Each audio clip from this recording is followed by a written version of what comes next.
এক ছিল সমুদ্রের গভীরে এক জলের রাজ্য। সেখানে রাজা সাগরের সাথে বাস করত তার ৬টি কন্যা। তাদের মধ্যে সবচেয়ে ছোট রাজকন্যার নাম ছিল এরিয়েল। সে ছিল দয়ালু, সুন্দর আর খুব কৌতূহলী। এরিয়েল সবসময় মানুষের জগৎ নিয়ে স্বপ্ন দেখত। এক ঝড়ের রাতে সে এক রাজপুত্রকে সমুদ্রে ডুবে যেতে দেখে, আর ভয় না পেয়ে তাকে বাঁচিয়ে তীরে নিয়ে আসে। রাজপুত্র তার মুখ পুরোপুরি দেখে না, কিন্তু তার গলায় গান শুনে মুগ্ধ হয়। এরপর এরিয়েল তার কণ্ঠস্বর দিয়ে ডাইনির কাছ থেকে মানুষের রূপ পায়। শর্ত ছিল, ৩ দিনের মধ্যে রাজপুত্র তাকে ভালোবেসে চুমু না দিলে সে আবার জলে ফিরে যাবে। এরিয়েল রাজপুত্রের রাজ্যে যায়, কথা না বলতে পারলেও তার ব্যবহার, ভালোবাসা আর সাহসে রাজপুত্র মুগ্ধ হয়ে পড়ে।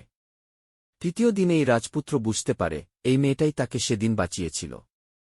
সে তার হাত ধরে বলে, তুমি আমার জীবন রক্ষা করেছ, আমি শুধু তোমাকেই ভালোবাসি।